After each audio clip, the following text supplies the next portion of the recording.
Hello, everybody, and welcome to the only source for information on the Boston Red Sox farm system on the web. This is the SoxProspects.com podcast. It's episode number 119. Thank you for the download or the stream. My name is Chris Hatfield. I'm the executive editor of SoxProspects.com, coming to you from the Sox Prospects Mid-Atlantic offices here in our nation's capital.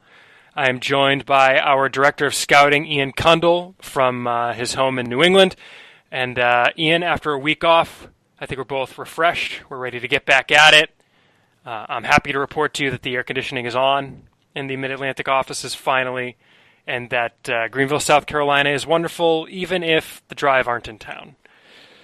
You can't win them all. But yeah, the air conditioning is also on here, just it's natural air conditioning. Because after a few 90-plus degree days, we're back down in the 50s today because New England in May. Or actually the 60s, sorry. I don't want to undersell New England. But okay. Yeah, a little cold, but we'll make it work. Yeah. The Greenville, if anyone does have the chance to travel and is so inclined to do that, it's a nice town. Don't necessarily take up your entire weekend with baseball. There's a lot of neat stuff to check out down there. So some good hiking. But do check out the drive. Also, yeah, that park is gorgeous. It's a great park. Great It park. is. I wish I had been able to go. Unfortunately. Unlucky. All right, well, we've got no third wheel today, but we've got news. We're going to talk a bit about some guys who are injured, who are no longer injured, some guys who got promoted or demoted. Ian saw the Pawtucket Red Sox, and we're going to answer, as always, your emails. But first, some business. You can support the podcast by subscribing and rating us with a good rating and leaving a review. It really helps us out, gets us in new ears. Subscribe on iTunes, Stitcher, Google Play Music, YouTube. We're out there. No reason for you not to. It's the easiest way to know when there's new episodes because you're going to hear them in your earbuds automatically when your iPod or iTunes or phone downloads them. You can also support us on patreon.com/SoxProspects. And folks, as I say this, literally we are $1 away from our initial goal of $50 per episode. $1. Do you want to be the person to put us over the top? Here's what you do. You go to patreon.com/SoxProspects. That's patreon.com/SoxProspects. And you just donate a small amount per episode, $1, $2, $5. And you can see the rewards for each of those levels on the site. It's good stuff. We appreciate everyone who's already done so, and we want to thank our $5 contributors. That's Cody Pimentel, Sox Signatures, Lendell Martin, Kirby Miller, Gerardo Ian Tosca, and our newest $5 contributor, Kyle Costigan, who I don't believe is related to Billy Costigan, but I haven't asked him. So thank you to all of them. Thank you to all of our other patrons. We appreciate it. The quarterly chat for $2 and up contributors is going to be coming up soon. We sent an email to everyone who's in that tier of giving about what works as far as scheduling, so we're going to be getting on top of that in a little bit. So thank you all for that. Thank you to the Ludlow Thieves for our intro music. Go check them out on iTunes, Amazon, Spotify, and however you listen to your music. We love getting your emails. Send those to podcast@soxprospects.com. We've got a few emails today. We love getting to those because we want to talk about what you want to hear about. So send us your emails, your questions, your concerns, your thoughts. We'll read them on here. We always appreciate that. On Twitter, follow the site @SoxProspects. I'm @SP Chris Hatfield. Ian is @Ian Kundle, Cundall.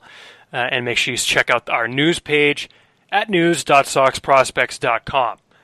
One quick programming note, or actually a couple of quick programming notes. First off, we apologize for last week when the last 5 minutes of the episode were cut off the first time the last episode was uploaded. And I know that, the podcaster apologizing for technical difficulties in the prior episode is like a meme of sorts. But, yeah, we apologize for that. If you go back and re-download it, it is now fixed. So we apologize for the snafu. It's all set to go now. We should be good going forward. As for next week's episode, we're recording this on May the 21st on Sunday. It's going to be out tomorrow, the 22nd.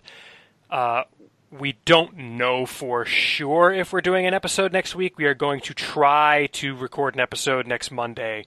Of course, next Monday is Labor Day. Memorial Day. I always get confused. A little ahead of yourself there. A little ahead of myself. Yes. We haven't even had the draft yet. Come on. It's true. That's a good point. That should have been my waymark of whether it's before or after Memorial Day. But yes, next Monday we're going to try and record around some travel schedules and things like that. Check on Twitter.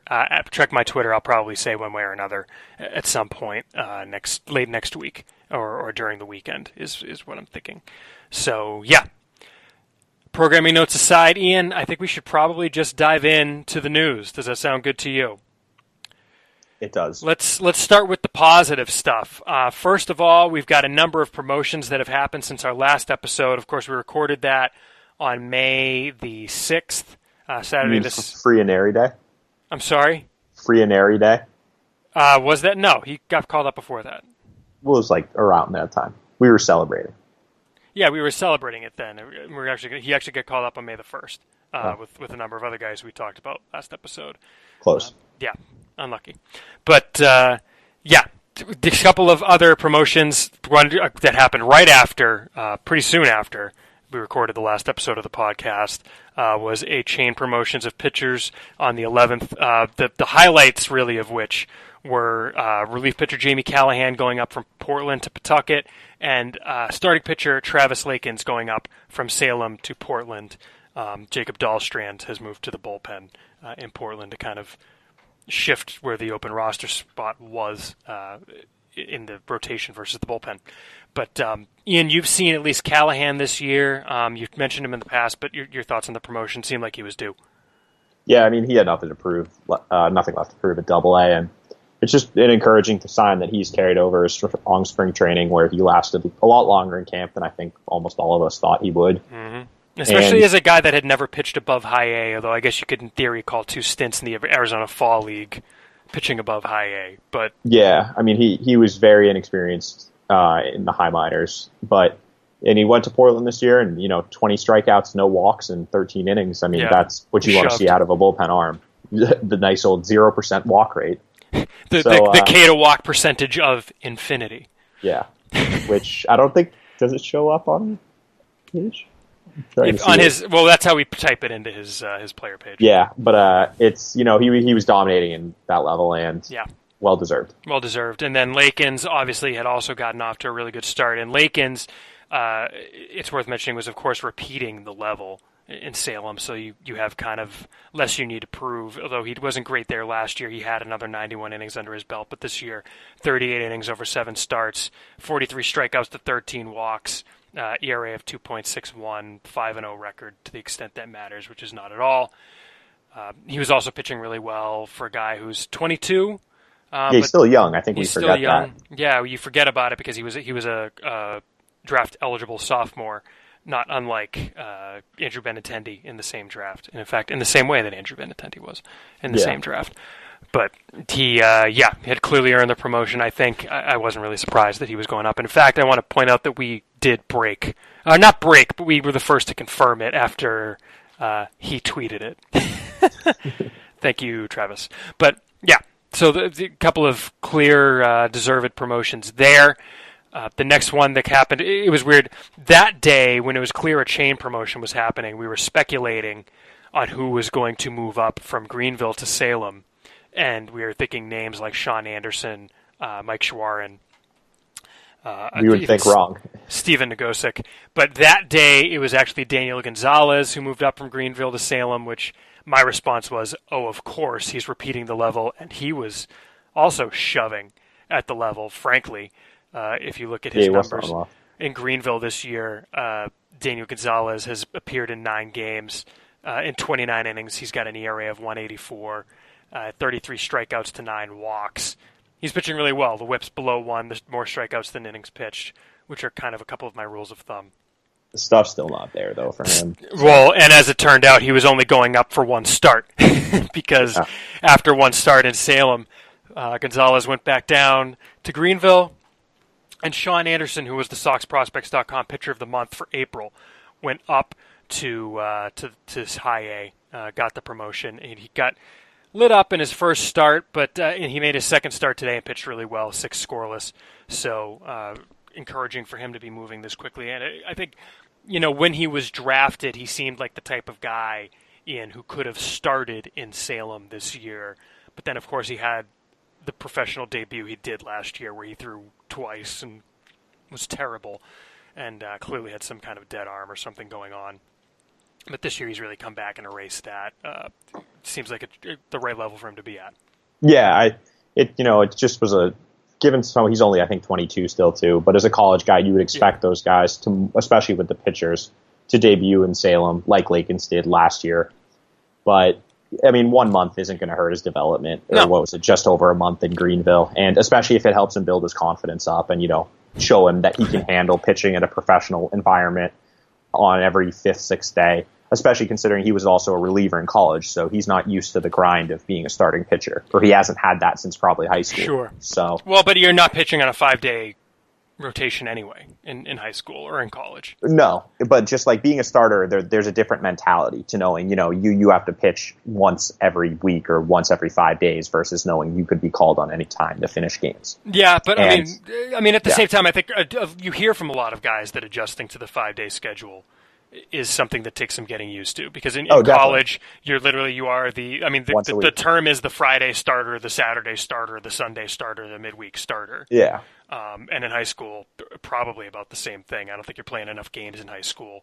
I mean, high school, you need 3 starters. I mean, yeah, we had 3. Yeah, because we played Wednesday, Friday, Saturday. Okay. Yeah, I think we might have had 3 or 4.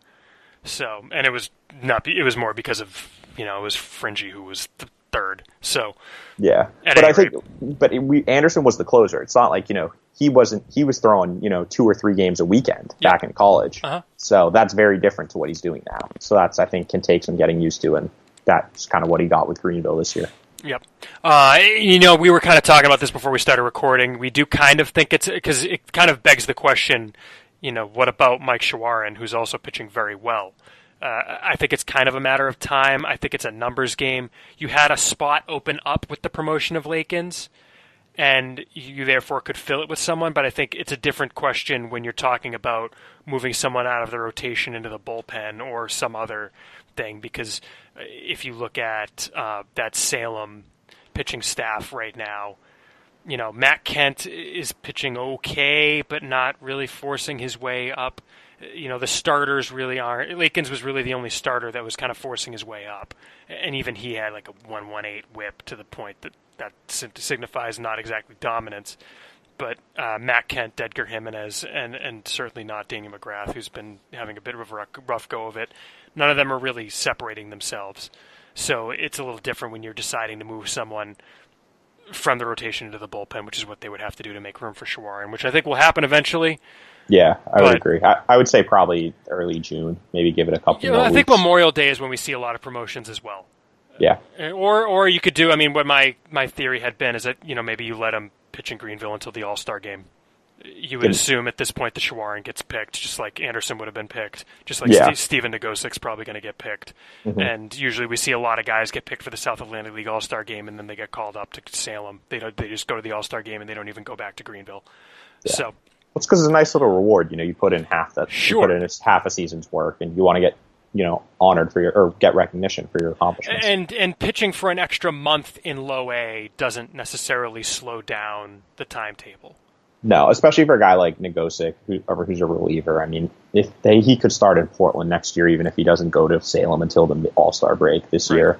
Right. And similarly with Shawarin, if he gets half a season in Salem, it's not the end of the world only. Right. Other promotions, we had a chain promotion yesterday, I think it was, or a couple days ago. Yesterday.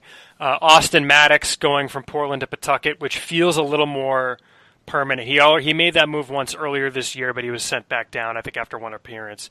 But also getting promoted from Salem to Portland was Ian Corey Pimentel, who we've been high-ish on for a while now.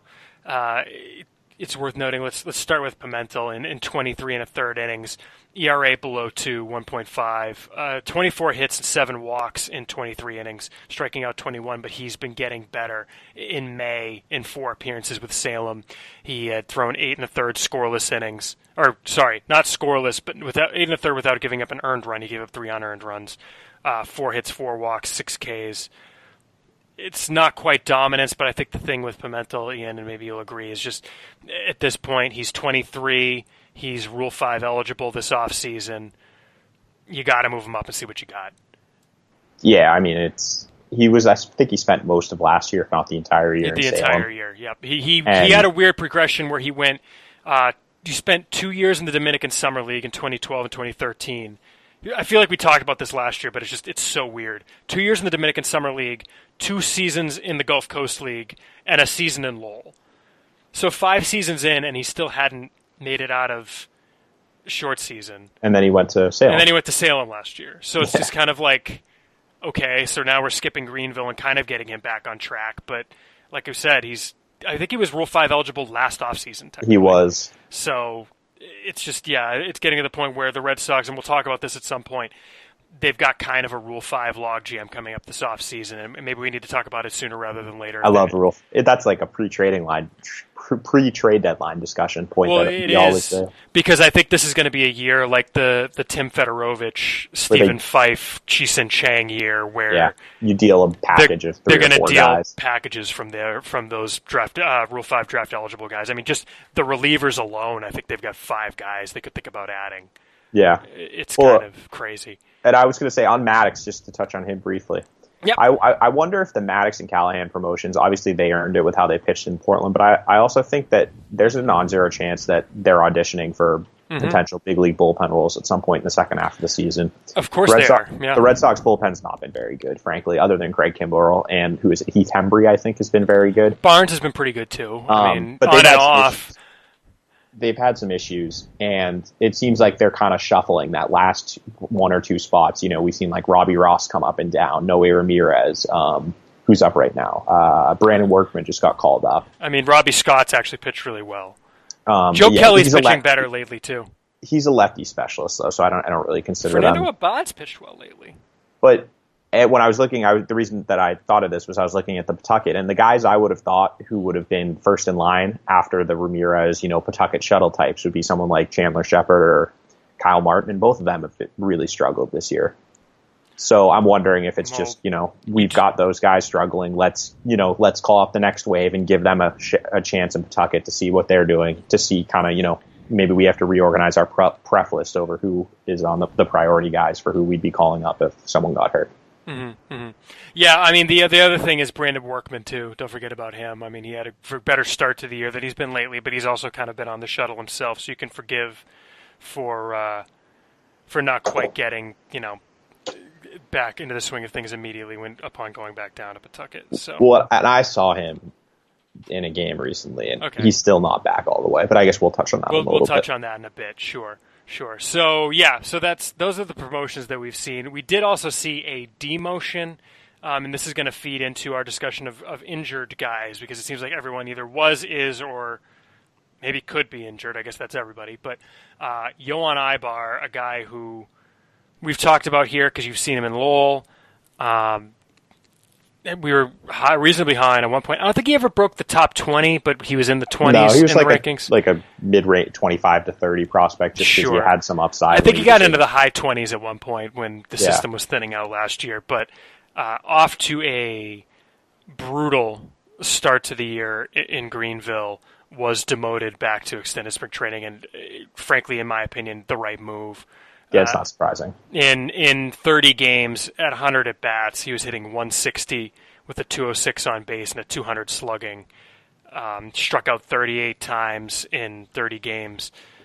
His K rate, I mean, if you're just using at-bats, it's a 38% K rate, but the way we like to do it is using plate appearances, and it was, let's see, where is he? 34.5% K rate, so not good, clearly. And, he did that on a 258 average on balls in play, so it's not like he was getting unlucky, or even unlucky. But, we kind of, I don't know if that we saw this coming, but he didn't have the same feel to him in spring training when we saw him. Yeah, no, this is kind of a carryover of what was happening at the end of last year, where when he was in the GCL and when he was facing guys his age, he was able to, even though he's built like a twig, he's very skinny, he's probably 160 pounds, I would guess, but he's like 6'2", 6'3", so he's very tall, he's tall still. He would get overmatched, but because he wasn't facing the greatest pitching. It didn't really show up for the most part, and he was able to, make contact, use his speed to get on base. And his lack of strength didn't really come into play. But last year in Lowell, you could see it. He was overmatched. Even 90-mile-per-hour fastballs on the inner half, he just couldn't get the bat through the zone quick enough. And he was, last year he struck out 61 times and 222 at-bats, only had 8 walks. So the plate approach is extremely raw. And that was against, short season pitching. Now he's facing better pitching, and it's not, that's not that surprising. So yeah. He's someone who I don't have a lot of hope for going forward in the future because I don't think he can hit. So, and with Ibar, he's in his 4th year in the system. This isn't, a guy they just signed. Let me try and bring up, he's Rule 5 eligible in, that's not a paper move. God, we got to fix that. No, this year, December 2017. Yeah, he's Rule 5 eligible now. I mean, he's not going to get picked clearly, but no. It's at the point where he's a minor league free agent in 2020, so he's got 3 years left to figure that out. I'll say I would not be surprised if we hear he moves to pitching in the next 18 months. You think? I mean, he does have the plus arm. We've seen it. He's got a strong arm, so that's why I would not be surprised about that. They've done that in the past with some of their Latin American prospects who haven't worked out at the plate. Guys like Oscar Perez comes to mind. Yeah, so. But he didn't even make it out of Lowell. I don't know. No, Ibar just seems toolsier than any of the guys they've done that with. He is, but I don't think he can hit. So yeah, that's like really Williams Harris right? is who he kind of reminds me of in the sense that they have some similar physical builds and similar issues at the plate, but have strong arms. Mm-hmm. So yeah, I mean, I'm not. Just to clarify what I think you're saying, and at least this is what I think. We're not saying this is why he got sent back to extended. Oh no! I'm just speculating that in a year or so we'll hear that discussion has started. Mm-hmm, mm-hmm. All right, cool. So that's Ibar. That kind of transitions us into the next topic of everybody's injured. That was the counter move for the Drive adding C.J. Chatham to the roster. Finally, this was on the 19th. So Chatham had been on the disabled. I don't know if he technically was on the disabled list or not, but Chatham started the year injured. He injured himself between when we were in spring training and the start of the season, hurting his hamstring, and we were told it was only going to be a couple weeks, I believe. But winds up not debuting until the 19th, gets thrown right into the thick of things. Good to have him back. Let's see, so far, I mean, he started right out playing shortstop, so it's not like they're easing him into it with DH or anything like that. But he's only played the one game, and I believe he came out of the game early. He didn't play yesterday, and it doesn't look like he's playing today, so we're going to hope. Oh, no, they got banged today. Greenville. Yeah, no, I don't think they played today. Yeah, the Greenville game got banged. It could have also been a planned thing, though, where he plays only like 7 innings the first day, takes a day off, then plays 9 innings today if they were to play. So I wouldn't read too much into that yet. Got thrown out trying to steal a base and then came. Let me look this up real quick. Oh, no, that's the recap. I don't want the recap. By the way, MILB.com has those like computer-generated recaps now, and it's weird. I didn't know that. Yeah, Chatham. Okay, so he played into the 6th. Yeah, so I mean, I guess he got his at-bats in and came out. He wasn't in the lineup today. He wasn't going to be in the lineup today? No. Okay, so he got caught stealing second base in the bottom of the 5th after singling and then came out. Haven't really seen anything. We'll follow up on that, but hopefully hasn't re-injured anything. That would not be ideal. That would be unlucky. No. Well, I mean, I just think we've seen it. They've had some guys who just can't seem to stay healthy for extended periods of time, and it's really affected their development. I mean, someone like Michael Chavis comes to mind, but you don't want to see that, especially with lower body injuries. He's 6, he's got a 6'4" frame. Mm-hmm. He's long. That's not someone you want to start having, these hamstring injuries keep popping up because those can stick for a while. Yeah. I mean, the thing with Chatham, last year after they drafted him, they learned that he had broken his thumb in the NCAA regionals, and so he didn't really play. He started his pro career injured. Eventually got back into it and debuted in the Gulf Coast League and made it up to Lowell. But again, we're not close to calling him injury prone or anything yet, but it's at this point almost something to keep an eye on. Yeah. Well, it's just slowing his development. I mean, he's a college guy, 3-year college guy, as we were talking about with the pitchers. You'd kind of expect someone like him to not even go to Greenville, to start in Salem. But now, he's in Greenville and he's gotten 3 at-bats and we're, almost in June. Mm-hmm. Another Greenville guy who's injured is Jay Groom. Left his first start with a lat injury, and we haven't heard from him since. Alex Spear reporting this week that he's in Fort Myers and just started throwing on flat ground, that they are easing him back into things. Ian, are you worried? Reasonably. A lat injury we've seen can be kind of a problem. Before the show, we were talking about it, and you mentioned Roanis Elias as someone who had a lat injury this season. Went on a rehab assignment and hurt something else and got pulled off the rehab assignment. Yeah, because I think a lat injury, that's a core muscle injury, and it's one where you can compensate. And with pitchers, you don't want that happening because that leads to arm injuries.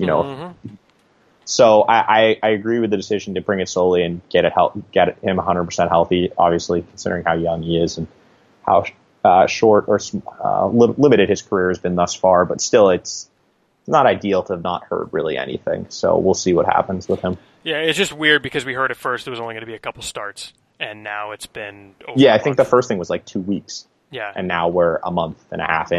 Yeah. So. Yeah, it's annoying more than anything, but. Yeah. Again, because it's lost time, and it seemed like that's happened to a lot of their guys these days. The driver really getting hit by the injury bug. Bobby Dahlbeck recently went on the DL with hand and wrist soreness is the official word. Dahlbeck had, we talk about risers and fallers. Frankly, I don't know if I may or may not keep him at 4 in my rankings this month. I don't know that I will or won't either way yet, but it's not a certainty. In part because he has struck out 44 times in 29 games this season. He has struck out in 35.8% of his plate appearances. Ian, worried about the injury, worried about the strikeouts. What's the deal with Dahlbeck? Yeah, I'm worried about both. I don't like hearing hand/wrist injuries for power hitters. That's, we've seen it with some guys at the big league level where you get a wrist injury and it just completely saps your power. Takes some time to come back. So I don't like that. And the strikeout rate, as we talked about when we saw him at Lowell, he was always going to strike out a lot. But the problem was it needed to be under around 30%, and he's just not doing that. And so maybe he's compensating for something with the wrist injury and he's been playing through it, but that's definitely a concern because he's one of these guys that in order for his power to actualize, he has to hit enough, even if it's at like the 230, 240 level. Mm-hmm. And with what he's doing right now, that's just not going to happen. With the holes in his swing and this amount of swing and miss, that's not going to translate to the higher levels. So this is definitely, it's a wait and see. I mean, it's obviously a small sample size, but we need to see him kind of get back to what he was doing with Lowell, where his K rate was a more manageable 23% than what it is now, where it's, over 35%. I mean, I think sometimes people worry way too much about things like walks and strikeouts in the minor leagues because those things matter in a certain context. It's not you have to keep like, oh, he's striking out a lot, that's bad. It's not he's not striking out at all, that's good. It's not he's not walking enough, that's bad. It's not he's walking a ton, that's great. Those can mean different things in different contexts, right? Not striking out a lot might mean you're swinging at the first pitch every time, and that's not a plate approach that's going to help in the majors. You could be striking out a lot in the minors, quote, a lot, and have it just be something, look, this guy's always going to have a little bit of swing and miss, but it's not something we worry about based on what we've seen. In this case, with Dahlbeck, I'm worried about the strikeouts because there's so many, and because we know that there was swing and miss in his game that he needed to manage, and he's not managing it. Yeah, I agree. And it's, as you alluded to, like there's guys like Aneri Tavares is a pretty good example of that. When he was in Portland, he wasn't striking out at all. I think he had something like 4 strikeouts his entire, 80 at bats or whatever it was in Portland. I'm trying to bring it up now. I'll bring it up. You talk. But anyway, he had 6 strikeouts in 61 at bats with Portland this year, and you could see when you saw him, he was attacking the first or second pitch in almost every at bat. And sometimes it was working out, sometimes it wasn't. But another guy did that. It was like Mauricio Dubon did that. And those guys, they're not going to strike out a lot, as you said, because they just don't work counts. And then there are other guys. I think Yohan Moncada is a pretty good example of this, who just would work deep counts in every at bat, and sometimes they were going to strike out. It happens. Mm-hmm. Devers is another example of that. He sometimes, he's going to work a good at bat and then he'll end up striking out. Whatever, that's fine. It's concerning with the guys like Dahlbeck, though, because, they're the ones who 3 pitches, 4 pitch at bats ending in a strikeout where he's swinging through 2 fastballs. Those are the more concerning ones. And as given his history and what we know about him from his the last college year and everything, it's not good, or it's not ideal what has kind of happened this year. But again, small sample size, so we'll see if things change when he gets back on the field. Another guy who had been injured and had been playing as of our last episode, but I believe that was right around when he played his first game at third base since coming off the DL, was Michael Chavis, Ian. And I'll just say this. In May, Michael Chavis, 19 games. And note, let me actually preface this. In April, there was some discussion among the Sox prospect staff when we were picking our player of the month to make Chavis the player of the month. I argued strongly against it because he had basically played half a month and he wasn't even playing in the field. It just didn't seem right to give the player of the month award to a guy who had been injured for half the month. But his numbers for the month of April were very good. The point is, in April, it was in 13 games, 44 at-bats, 318, 444, 727 slugging, 5 home runs for Chavis. In May, he's still mashing. In 19 games, he's got 16 extra base hits, 5 home runs, 364, 424, 714 slash line, 18 strikeouts in 19 games. Again, quote, a lot of strikeouts, but I'm okay with that number if he's got 16 extra base hits. It seems like there's a lot to like there. So your thoughts on how he's hitting, and combined with the other piece that I'll throw at you, Ian, still not playing third base every day yet. I believe the most he got up to at one point is for about a week he was playing 2 out of every 3 games at third. They've since backed off on that, and he's playing every other game at third. Your thoughts on the hitting piece and your thoughts on the playing third base, maybe both generally and the injury situation. I guess, the positive, the hitting is very encouraging. He's got 10 home runs in Salem already. Rafael Devers hit 11 his entire year last year as a point of comparison, and he has more raw power than Chavis does. And that was the thing with Chavis is, when you saw him, he took a great BP. I think you've seen it before, that he just... We saw him in Greenville on the team that also included Moncada and Devers, and he had the most impressive BP. Yeah, and he'd hit balls in Greenville that were going close to the building out in left field, which is 420 feet easily. And he's got power. We know that. But the thing was he going to be able to hit enough or make enough contact for that power to play? And he seems to have cut down his strikeout rate a little bit. He's putting together more quality at bats from what we understand. And, things are trending in the right direction for him at the plate. But with him, it's not just been about hitting. He's had his struggles. It's staying healthy, and that's still kind of cropping up. As you said, he's not playing the field, and the thing he probably needs to work the most on is defensively. One thing that's a little concerning to me, though, is that the lack of reps at third base for Chavis. And we've talked about this in the past, I think, I want to maybe last episode or 2 episodes ago, that he was behind Devers defensively when he was in Salem last year. And when he was in Greenville last year. Devers wasn't in Greenville, but he's been 2 years ago.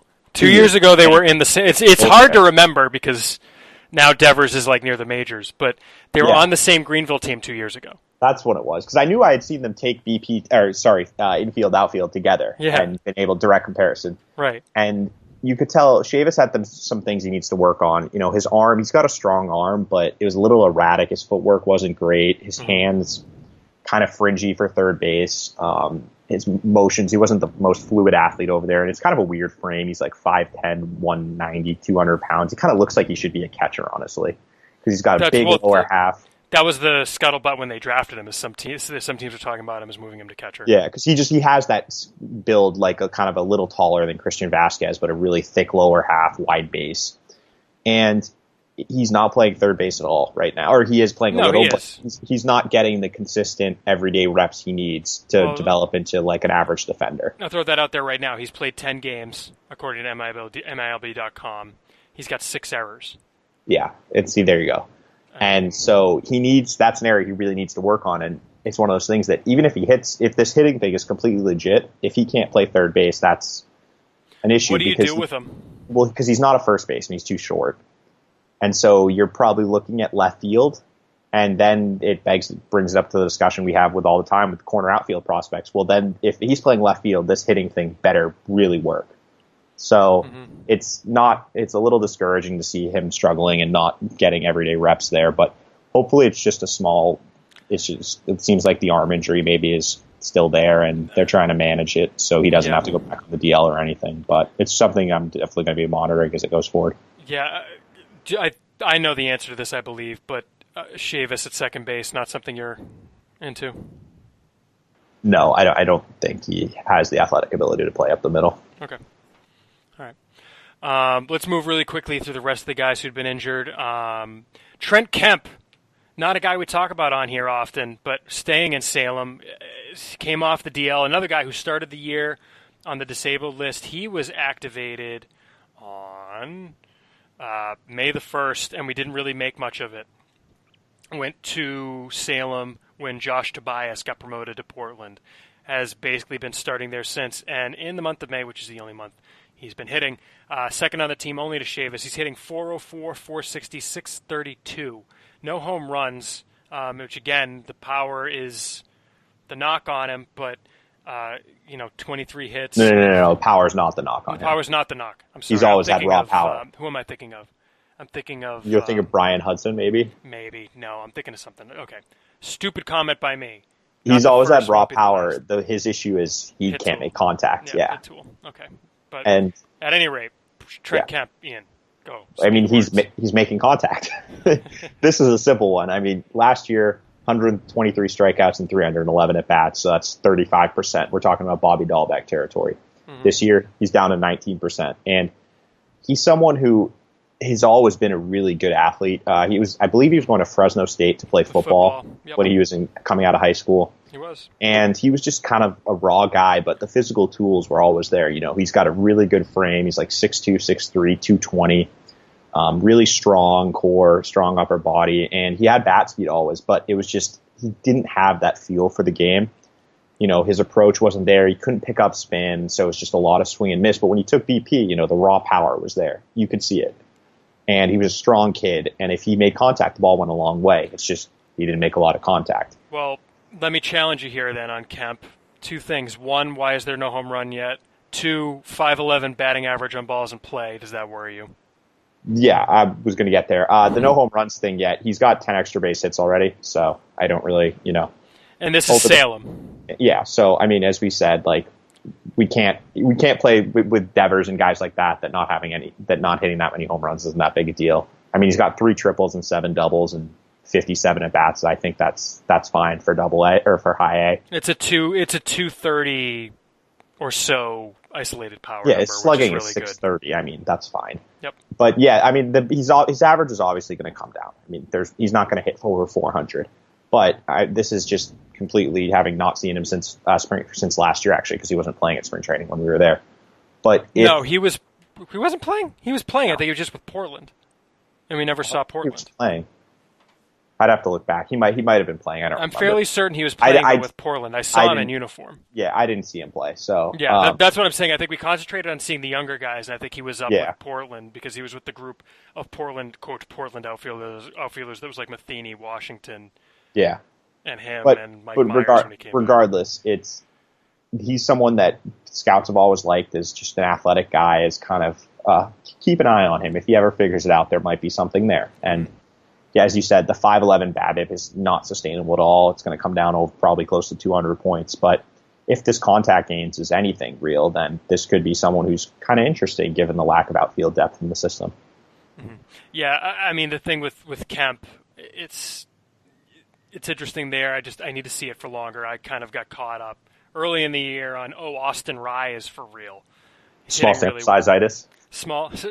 Cue the small sample size song. Yeah. Which I always get stuck in my head when we talk about small sample sizes. But I'm glad I don't know this song, so please don't sing it. Oh, it's. I'll send it to you. It's fine. Please don't. Yeah. But the thing with Kemp is just I need to see it for a little longer before I'm all that excited personally. One quick note, by the way, on Michael Chavis that I wanted to bring up. Chavis has 10 home runs this year. Last year in the Boston Red Sox farm system, let's see, 2, 4, 6, 8, 10, 12 guys hit 10 or more home runs. How many do you think you can name? How many did you say? There were 2, 4, 6, 8, 10, 12. I probably could get like 10 of them. Okay, try. Trenton Kemp, Rafael Devers. Yes. He had 11. Are you doing? This is harder than I thought it would be. Moncada. Yep, 15. Yeah. There were a couple more in Greenville. Who was in Greenville last year? Josh Ockamy. Yep. He had 18. He had 16. Is that 5? I believe so. Yeah. Chris Marrero. Yep, he had 23. He led the system. There's one more prospect. He's not with the system anymore. Dubone didn't have 10. Nope.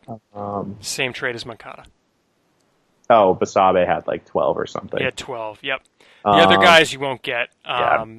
I was trying to think of like Orgy guys. Cody Decker in half a season with Portland had 14, which I did not realize. Nate Fryman had 11 in 3/4 of a season with Portland. Mitchell Gonzalez had 11. And an outfielder out of the University of Michigan. Oh, Ryan Lamar. Lamar had 10. Yeah. That wasn't as good as I thought I would have done. That's all right. We'll forgive you. All right. We'll forgive you. All right. As great radio or podcasting as that was, I think it might be time to move on. Do you want to just we'll move on really quickly to Pawtucket, Ian? Let's just touch on, I'm most interested in a couple of highlights. Let's start with the positive. Sam Travis has been tearing the cover off the ball. His season line is up to 272, 332, 434. He's really been hot since like April 22nd or so, but for simplicity's sake, in May, Travis is hitting 256, 330. Wait, what? Oh, that's last year. Let me start that again. In 2017, for the season, Sam Travis's line is up to 295, 363, 467. That's more like it. I was reading those numbers. I'm like, why don't these sound all that impressive? In the month of May, Travis is hitting 355, 412, 597 with 3 home runs, 6 doubles. Looks like he's shaking the rust off. Ian, what did you see out of Travis? Yeah, he was, as you said, shaking the rust off. I think that's a good way to say it. He was pretty locked in the game I saw him. He hit the ball hard 3 times, had a home run and a double, both times going the other way. And they were actually both off left-handed pitchers, which has kind of been a trend for him this year, which I think is worth monitoring. He's destroying left-handed pitching. But he's kind of struggled with righties. He's only hitting 250 against right-handers this year with only 2 home runs. And the power is, it's 379 slugging, so it's not great, versus against lefties, 778 slugging percentage. So that's something that I think is worth monitoring with him, is the platoon splits, because that's, we don't want to shoehorn him in as a platoon first baseman, but he's going to have to hit a little better against righties in order for that to not be something that a lot of people bring up.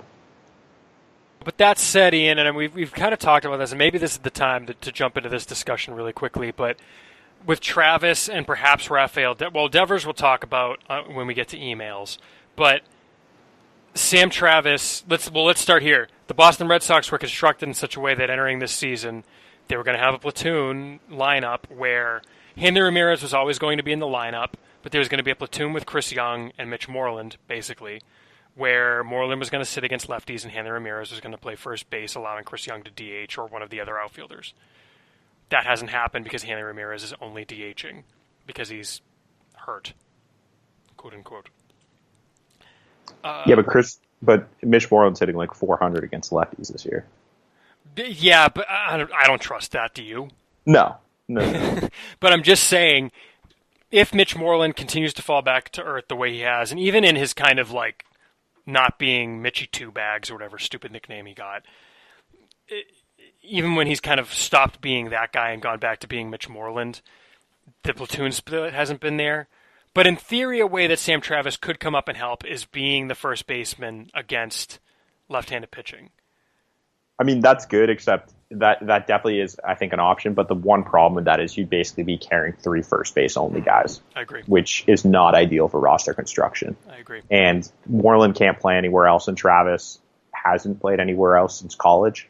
Mm-hmm. So I don't think you can afford to carry more or less, Moreland, Hanley, and Travis. And I think if you look at the way the roster is constructed right now, because when I had actually said something to that effect on Twitter this past week, and the counter was like, yeah, but Chase Darno's on the roster, which is fair. But the thing is, you consider the fact that Pablo Sandoval is getting activated from the DL this week. In theory, at some point, Brock Holt is going to come back. I don't know. Even as, Devin Marrero and Josh Rutledge, I don't know if either of them can necessarily help you more than Sam Travis can help you, but I just don't like having a roster where it's that constricted in the use of 3 roster spots. It's for a number of reasons that come up in game. I want a little more flexibility than that. Yeah, and if they would have to cut down one of the bullpen arms then, and I think they've made it pretty clear that they want to be carrying 12 or 13 relievers. Mm-hmm. Or sorry, pitchers. 12 or 13 pitchers. So I don't see how the numbers game works for him unless one of those guys goes on the DL. Mm-hmm. Which is fair, and I mean, in theory, at some point, Carson Smith might come back mid-season, so who knows? I would love to see Travis up. I don't think that happens just because of the first base situation, unless Mitch Moreland really just kind of... If Mitch Moreland gets hurt tomorrow, I could see them calling up Sam Travis. I mean, he will be called up because they don't have anyone else. They're not going to call up Alan Craig. Hanley doesn't want to play, or can't play there every day. So then they're not going to. Who played there the other day? I think Josh Rutledge. So they could finally give Moreland his first day off. Yeah, they're not going to play, and they're not going to play Josh Rutledge over every day because then again they don't have a backup infielder on the bench. So yeah, right, yeah, and it's they've got on the 40-man. You just 60-day Roenis Elias, who's already approaching 60 days, so that would just be procedural. So I think getting him on the roster wouldn't be that tough. Yeah, no, and it's unbelievable. I completely forgot that he wasn't on the 40-man yet. Mm-hmm. I thought he was, but yeah. Nope. All right. The other thing I want to ask you about, because the loan, we like to tell people about what we've put up on the news page since the last episode. The only kind of feature we've had is Hector Velasquez's scouting scratch, and just generally the topic of starting pitching help for the rotation, Ian. Hector Velasquez made his Major League debut recently, and it did not go well. What did you see from Hector Velasquez when you saw him in Pawtucket? And what I think did we talk about that last time or no? I think we might have. Don't think so. I don't think we did. When did we record? May the 6th. It was a Saturday. No, because I saw him after that. Okay. What did you see from him in Pawtucket, and what didn't work in the majors, and do you think it's not going to work? Or is it just one start, we need to see more? With Velasquez, I don't. He's a pretty fringy guy to me. There's no plus pitch or anything. His fastball is like 89 to 91. He throws a bunch of different pitches, but none of them are that good. So it's kind of more of a sum of all parts guy, kind of similar to Brian Johnson in that sense. But he's got good pitchability, and when I saw him, he was keeping the ball down really well. But I watched some of the start against Oakland. He just couldn't locate his fastball, and he was living up in the zone. And when you're throwing 89, 90 miles an hour, that's just not going to play against big league hitters. So I think he could be like a spot starter guy who maybe give you 5 innings, give up 4 runs, and do. I mean, he'll do. I think he can do better than what he did last time, but I don't think he's a long-term answer. Mm-hmm. And I mean, I guess the thing that kind of there's a discussion about this happening on our forum right now. And to me, the question is, what is a long-term answer here? What are we really talking about? We're talking about a spot starter, right? We're not talking about a guy that you want to that's going to come up and give you like mid-rotation production. Well, no, the long-term answer is David Price. Right, exactly. If he's not healthy, then they're right back to square one where they are right now, where they're going to be shuffling guys through, and I think they're just going to keep shuffling guys through and hope someone sticks. Mm-hmm. Do you think are they? I mean, it seems like they're going to, given the fact that they're shuffling guys in and out in the bullpen. They made another bullpen move today, but Hector Velasquez gets one more start. I think the hope being that Price is going to be ready to take the turn after that. If Price, I think they're skipping him. Skipping Velasquez. Oh, that's right. They are. Okay, yeah, that's I right. think they're going to pitch Pomerantz on Monday or whenever it is. And Price is making his next start Wednesday in Pawtucket. Mm-hmm. And so I think the idea being that if that goes according to plan, that he'll make his next start in the big leagues. So with Chelsea. Yeah, I mean, it's. Would you give Velasquez another chance if they didn't have the luxury to skip him, or what? I mean, I've got people calling for Brian Johnson, and to me, it's just I don't think there's anything to say that Brian Johnson's a better option than Velasquez, other than one major league start, which is not enough for me. No, I think they're pretty similar pitchers upside-wise. And, I mean, what did Johnson do in his one Boston start? He gave up 4 runs in 5 innings, and he got a win, yes. But, I mean, it's nothing that special either. So I would just stick with Velasquez, let Johnson continue. Because I think Johnson's someone who has a little more upside, and I'd rather see him continue to excel in AAA and get in that rhythm of just pitching every 5th day back. Because, he was hurt, not hurt. He didn't pitch. He didn't pitch a lot of last year, and he's had his injury issues too along the way. So just a nice long stretch of him being able to get in a rhythm in one place and just go out there every 5th day would be good for him. Versus Velasquez, I think is kind of more fungible. If they call him up, then they skip him, and then he pitches 8 days later. That's fine. Versus, I don't think. I guess in that sense, I don't know how I feel about the letting him stay in Pawtucket point. I think at this point he is what he is. I think he's already shown he's back in that groove. He's already been brought up and sent down once. I mean, this isn't like when he came up and made his debut 2 years ago and they randomly had him sit for 10 days. I guess, and he's 26 now, so it's not like we're talking about like a 22-year-old kid. I don't know that the upside's there. I mean, I know we used to talk about him like his floor was, a 5, which I think the ceiling now. Was foolish, but I think that's the ceiling, and I think the floor is what he is right now, which is a call up if you need a spot starter. His floor, I mean, his floor is like an organizational arm, but I think, I think he's already more than that. No, I mean, he's an up and down emergency guy. Right. That's probably what he is, but I mean, you can dream that maybe if he puts it back together. The thing his velo is still not back though. And that's the thing. I mean, he was pitching in like the 86, 87, 88 range, whereas in the past he was 89, 93, and I've seen him up to 95 before. So the velo is just not back, and without that, it's just there's just not the profile. Any other very quick notes from Pawtucket before we move on to the mailbag? Brandon Workman, who's actually up in the big leagues now, as we alluded to, his velocity is still not back either. He was 88, 90 when I saw him, which is actually better than what he was last year when I saw him. He was 86, 88 then, but it's still not the 92, 93 that he was pre-Tommy John. Well, that's no good. I mean, yeah. Do you see him as an effective major league reliever at this point? Not really. I mean, I think the secondary stuff was decent. Like his cutter was working and his curveball was all right, but he just doesn't have that same zip on his fastball. And it's hard to be a reliever pitching at 88 to 90, especially when you're a righty. And let it not be forgotten, everyone, that Tommy John is not the automatic cure-all that everyone seems to think it is. Sometimes guys don't get it back, and I'm not saying that's not necessarily what we have here yet. But no. You got to give him a little more time to see if it comes back. But it's not a guarantee.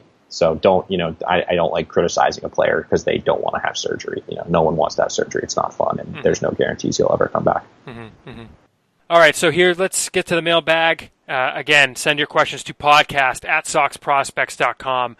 With your questions, concerns, thoughts, etc. We love to get to them. Our first question is from S.J. Johnson, and S.J. writes, "Hi guys, not so much a question but a statement. Dave Dombrowski rushes prospects, especially on that final step to the majors. He did it with Rick Porcello, Nick Castellanos, Jacob Turner, Andrew Benintendi, Yohan Moncada, Robbie Ray, Avisail Garcia, Bruce Rondon, Andy Oliver, and probably some others we never heard about.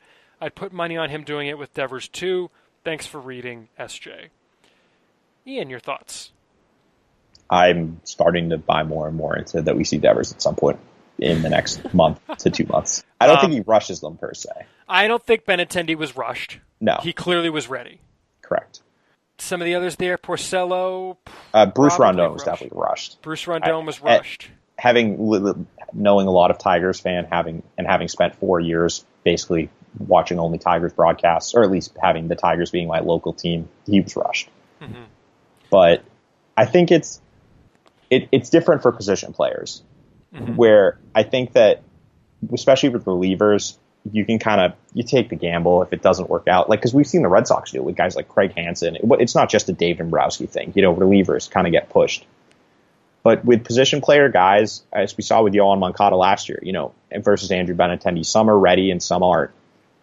And sometimes you just won't know until they get to the big leagues, and it doesn't matter how well they're performing in the minors. And I don't think Devers is at that point yet, whereas like Moncada was playing well. I mean, obviously there were still the strikeouts, but then it was kind of that they had the need. He was performing well enough. Let's give it a shot, see what happens. I don't think we're at that point yet with Devers. This is a guy who still only has, 120 at-bats above a A-ball. Mm-hmm. And he also would be coming up, and the expectations on him are going to be extremely high. Yeah. If he does come up. Like he's been the topic of all the sport, of all the a lot of the articles recently about what to do with third base. People, obviously the fan base isn't overly happy with Pablo Sandoval's performance there.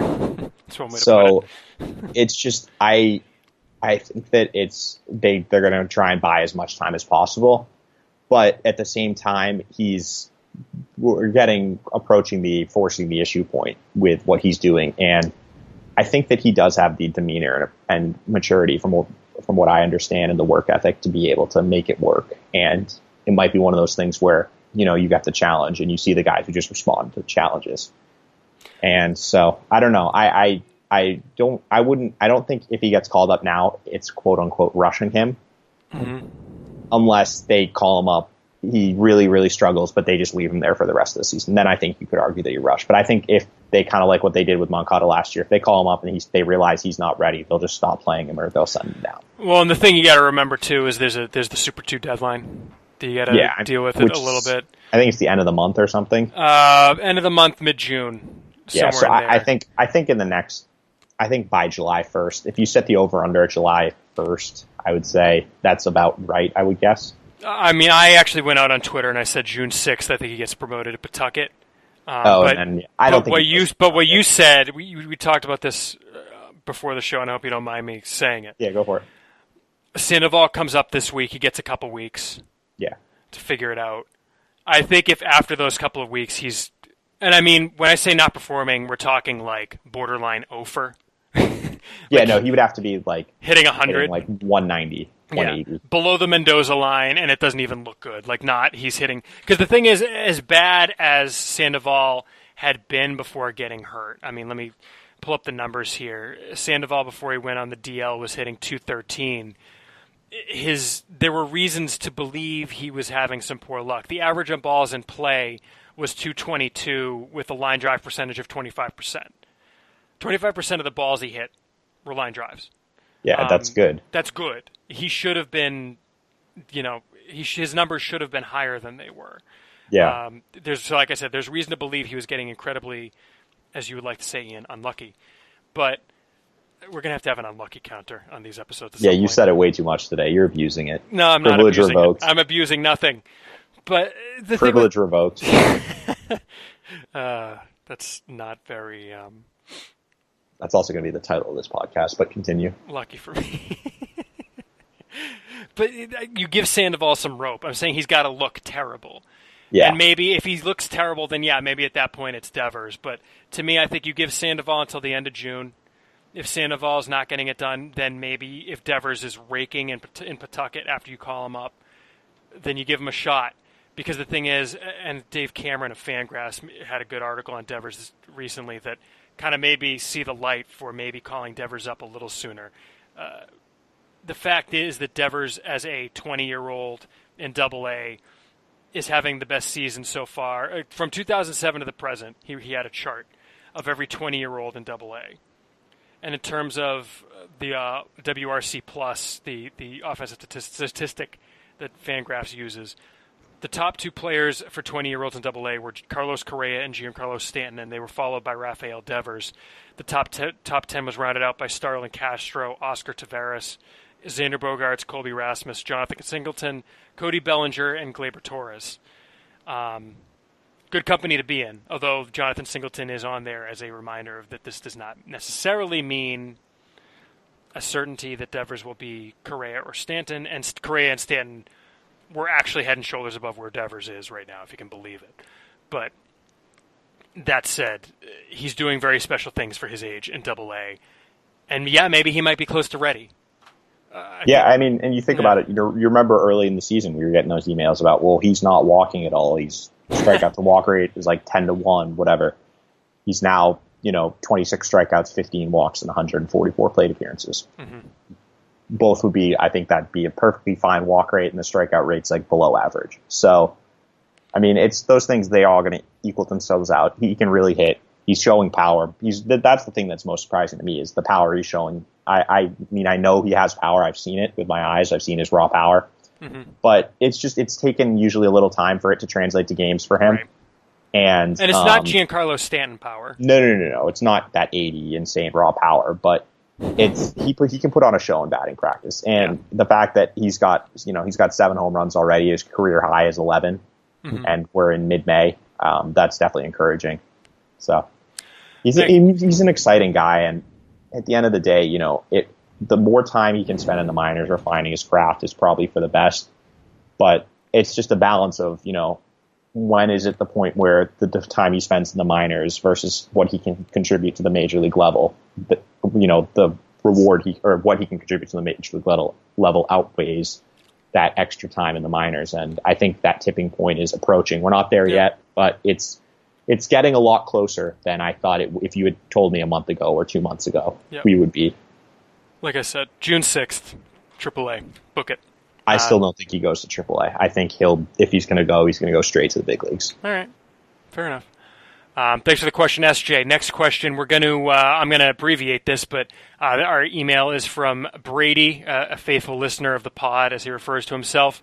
And his question was, speaking of Kyle Kendrick, can you explain some things for me? The MLB trade rumors piece spoke of optional assignment waivers, which apparently aren't a thing before August 1st, and how they were able to send him down without him clearing waivers despite, I think he's meant not having his consent. He just said despite having his consent.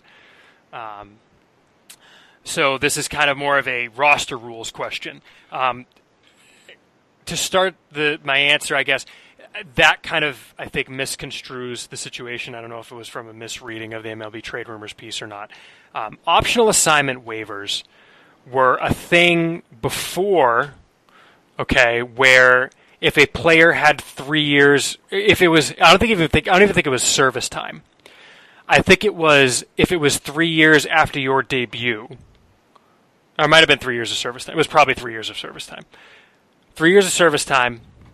In order to option a player to the minors, if they still had options remaining, they needed to clear a thing called optional assignment waivers. You never heard about this. The reason you never heard about this is because there was rumored to be a gentleman's agreement in Major League Baseball to not claim other teams' players on optional assignment waivers, basically rendering them completely useless and ineffective. In the most recent CBA, one of the more sensible things they did was get rid of optional assignment waivers. Kyle Kendrick had 2 options remaining when he got called up, which we were all wrong crazy. On. We didn't realize 36 or whatever. Is he 36? Or 35 or 34? I don't know. He's in his 30s. Kendrick is 32.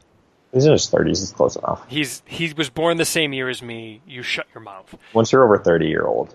There's not much difference. I hate you 35. So much. Anyway, Kyle Kendrick had 2 options remaining, but obviously had 3 years of service time. In the past, he would have been subject to optional assignment waivers.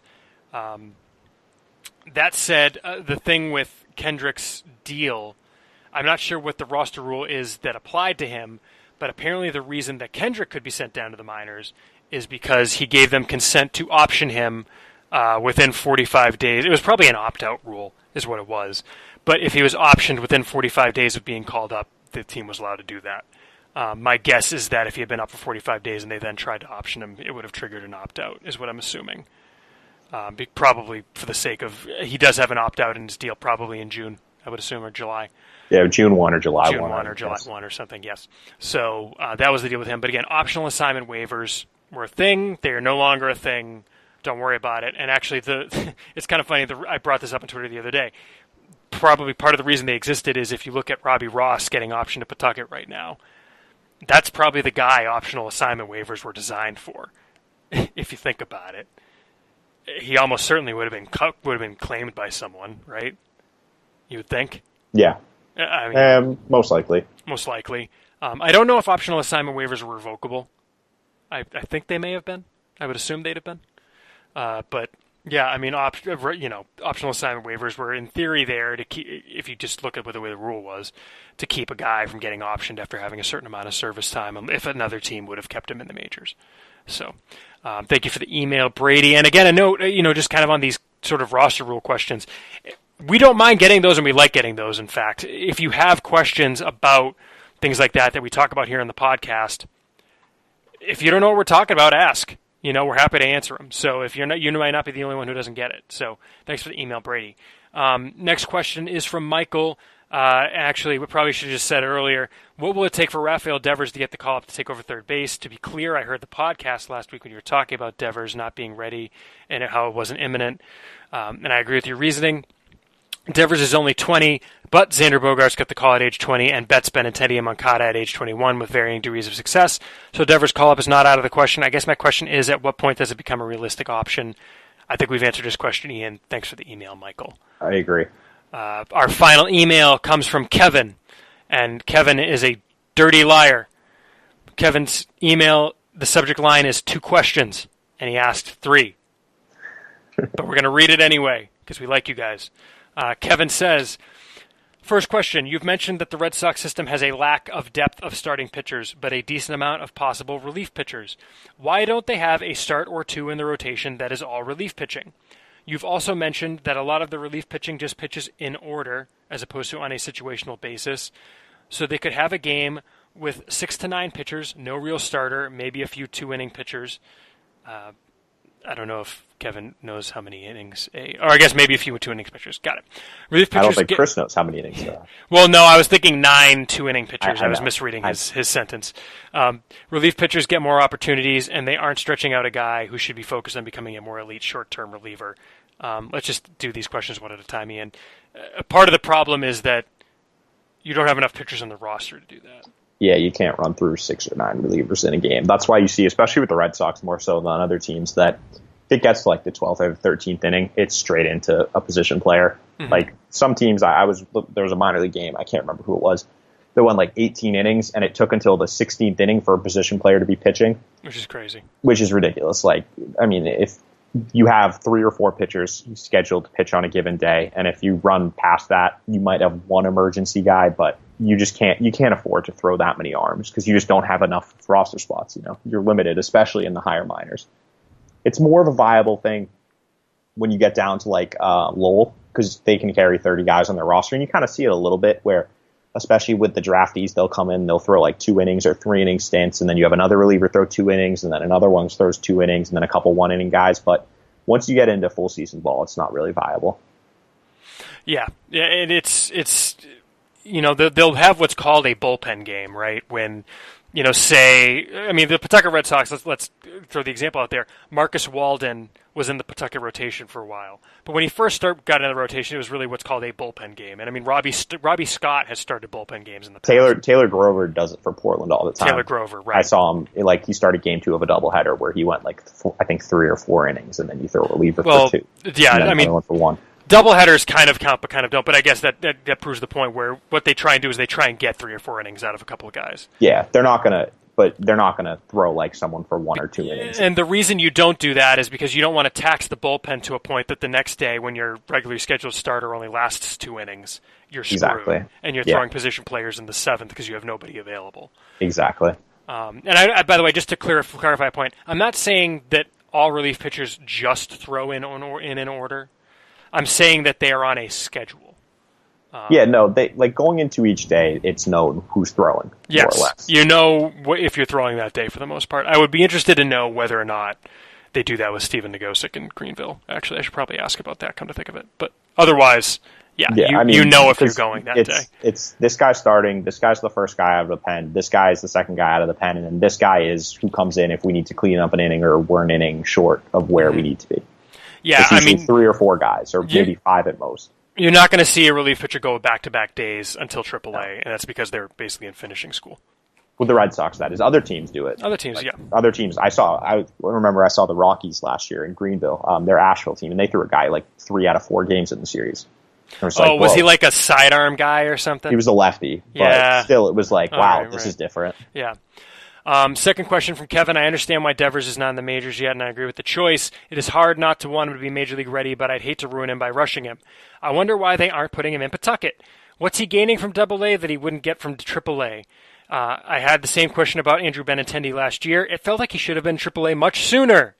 There's an exclamation point. That's why I read it like that. Frankly, I think this kind of happens a lot where just because a guy starts hitting well, you can't promote him. You have to prove it over a certain period of time, for one thing. To me, I think it's like 200, 250 plate appearances is really kind of when you can start talking about it. That's part of it. For part two, I will throw to you for what I know you're about to say. Part two is I think the game is changing to the point where a lot of teams don't really care about AAA anymore. AAA is more where you stick major league depth or minor league free agents, versus AA is the last place where you really keep your prospects. And I think it's just there's not that big a difference between what you're going to see in AAA versus what you're going to see in AA pitching wise, and there's not I just don't. AAA is kind of not. It's not necessary. If they think he's going to be ready in a month, he can do that in AA. There's no need to change things up and make him go to AAA for a month. It's not going to improve or it's not going to impact his future that much. I don't know that I completely agree with the statement that the pitching is the same or close to. No, it's not the same, but it's. I think the talent level is similar. Because you start seeing like the organizational arms in AAA and AA. But in AAA is where you're starting to get guys who played in the majors, right? Yeah. But I think the guys who've been in the majors in the org depth in AA are guys like Mike Olt, who were never really there, whereas in AAA you're getting guys who may have had 6 years in the bigs and their talent has decreased a little bit.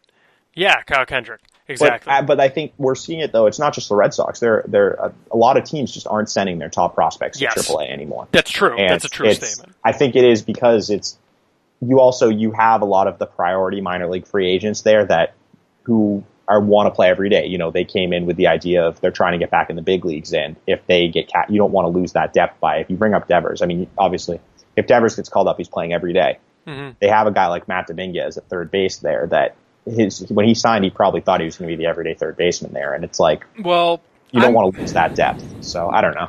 But then I'm less concerned about that as I am about Rafael Devers comes up, plays third base every day. Matt Dominguez DHs, plays some first base. Maybe you cut him. Maybe you trade him. The day after that happens, Rafael Devers gets hurt, and now you have no one. Yeah, it's a numbers game. I think it's more that. And I mean, the other thing with AAA that was better said than I could have. That's what I was trying to get at. Is you just don't want to lose a guy. Yeah, that's why I'm here.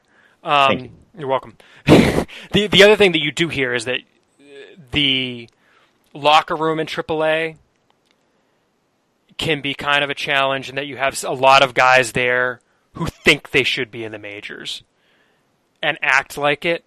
And I'm not referring to anyone in particular. I'm really not.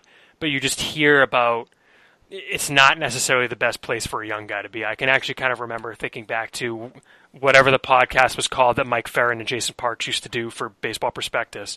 They talked about this. It kind of takes me back to that. But they're just saying it's not necessarily the best place for a young guy to be hearing that kind of thing. Just the attitude that some guys can bring into that locker room is different than in AA. Everyone's still trying to make it, whereas in AAA, you've got a lot of guys who think they might be entitled to be up in the majors. So that's another reason teams might do it. Not necessarily saying that's why the Red Sox do it. No. Last question from Kevin, question number 3 in his email titled 2 questions. Do minor league teams have roster limits like the major leagues? Are they the same across the board, or do single A teams allow more guys? Is there, in effect, a cap on the franchise's system-wide roster? Good question, and thanks for the email, Kevin. I'll just take this really quick, Ian. Yeah. Right now, the full season teams, that's AAA, AA, High A, and Low A, in descending order, have a 25-man roster limit. And it's always so tough for me to remember how this works in the lower minors. It's not letting me scroll on this page. It's 30. 30 for Lowell. Lowell, it's 30, but I think there's an active roster day of that's like 25, and you basically you deactivate 5 pitchers, basically, is what happens. Like your starters, and then I think in the Gulf Coast League and Dominican Summer League, it's 35. Correct. And the same thing, on a given day, you have an active roster. The site has basically crashed for me. Okay, I'm back.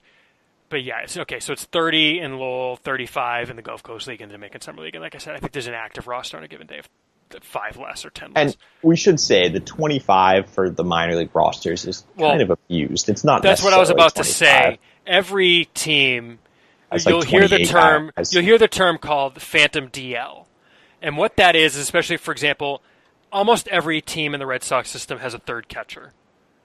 Almost every team in the Red Sox system has 2 active catchers, and the third catcher has a sprained calf. It's almost always a sprained calf muscle. No, strained calf. Or strained calf. You don't sprain your calf. You don't sprain a calf, that's true. Strained calf muscle. And that's basically because that guy's there as depth if they need an emergency catcher. In fact, it's kind of funny, the Greenville Drive, Eddie Reynoso, and also what you'll see early in the season, I should say, another way teams get around this, there's a couple other ways. One is using what's called the temporarily inactive list. Some other organizations use that, like the Red Sox use the Phantom DL. I'm not sure what the difference is. It may have to do with pay or something, who knows. But the Red Sox don't use TIA like that usually. The temporary inactive list, you only have to be on for 3 days, so maybe that's part of it. Whereas the DL, you have to be on for 7 days in the minor leagues. The other thing you'll see in Greenville is that they'll paper move guys to Lowell. And what that means, and this only is going to happen before the draft because you have all of these roster spots in Lowell that are empty. And what you'll do is you'll, quote, demote a guy from Greenville to Lowell. They're still with the Greenville Drive. They're in the locker room, they're working out with the team, but they're on the Lowell roster, and that's how they do it instead of putting a guy on the Phantom DL. So for right now, for example, Eddie Reynoso is on the Lowell roster. He's a catcher, as is Dakota Smith, who's a pitcher. I'm fairly certain both of those guys are with the Drive. It's just that they are paper moved off of the roster to Lowell. So that's what when you hear paper move, that's what that means. But that said, in effect, your minor league system does have a certain size it's not going to get above. You've got 100 guys who are active in the full season rosters, and maybe add another 5 guys to 10 guys that are kind of the Phantom DL taxi squad guys. And then between Lowell, the Gulf Coast League, between Lowell and the Gulf Coast League, you've got another, 65, 70 guys. And then you've got another maybe 35 to 40 in the Dominican Summer League. The Red Sox usually have, or the past few years have had 2 teams. Next year they're going to go back to having 2 teams. So see more guys down there. But then you have another 15 guys who are inactive, long-term DL, suspended, etc. Yeah, so right now, for example, the Red Sox have 4 guys that are suspended: Jake Romanski, Tyler Spoon, Jeremy Rivera, and Chad Hardy. They've got a couple guys who we have in extended spring training that I can't see going to short. Well, I guess you just have all the guys who are in extended spring training right now. Who there's a lot of guys in extended. Technically, they're on the Lowell or Gulf Coast League rosters. And you've got guys who are down at the Dominican Academy who are technically on the DSL roster. And that's starting soon, come to think of it. So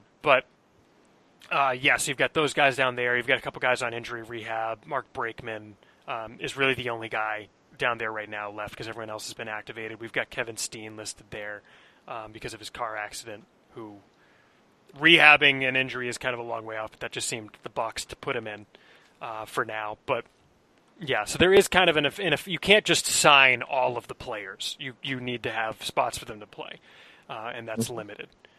I think I know the Red Sox. We had heard from a poster on our forum that they were thinking about having a second high A team. I don't know if that's allowed. Every major league team has. This is probably the other thing we should mention. Every major league organization has 1 AAA, 1 AA, 1 high A, and 1 low A team affiliate. From there, it gets wonky because there's short season A, there's advanced rookie ball, which the Red Sox don't have a team, and then there's the complex leagues where some organizations have 2 complex league teams. That'd be the Gulf Coast League and the Arizona League. Some don't have any.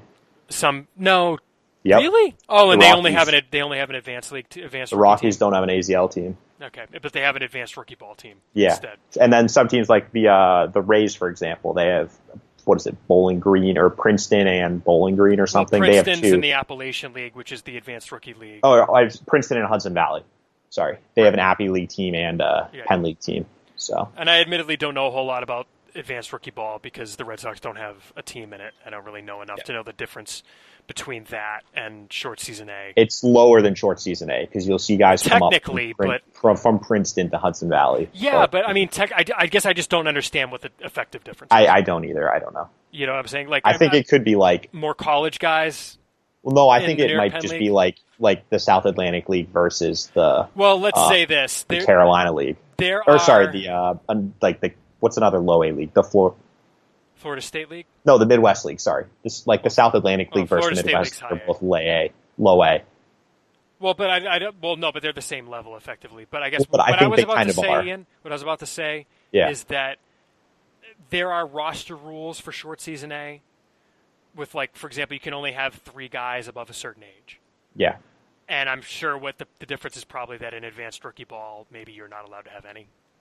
Maybe. I honestly don't know. That's what I'm saying. I'm sure maybe it's something like that. But I don't know those. Maybe we'll look them up for next time. Maybe we won't. But if the Red Sox ever get a team there, we'll pay attention. We need to go because we're pushing 80 minutes again, and I'm going to tell Joe, who we need to thank again, Joe Tetrault, our faithful, incredibly capable podcast producer. I think I may have him trying to edit this one down if there's anything that can come out. So we'll do that. But at any rate, thank you all for listening. Again, patreon.com/SoxProspects. Thank you to everyone who emailed. It's podcast@SoxProspects.com.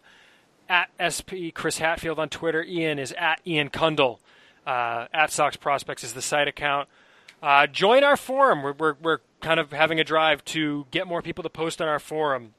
The discussion there is great. It's forum. Is it dash or dot? I think it's dash. Dot. Yeah, forum.soxprospects.com. It was dash back when we were on Yuku or whatever the hell that was. Yep. But forum.soxprospects.com. Go on there, sign up. There's no level of like knowledge required. All we ask that you go on there, you be respectful, and that you keep your posting above an intelligent level. Don't go on there and just do, sports talk radio ranting. But anyways, Ian, I think we're good. Yeah. For Ian, I'm Chris. I got to run. He's got to run. You probably have things to do. Thanks for listening, everybody. We'll be back. Check Twitter about next week's episode. If not, we'll be back in 2 weeks. And it'll be time to start previewing the draft. Coming up on that. So hopefully we'll have someone on to talk to that about. Thanks for listening, everybody. We'll be back soon.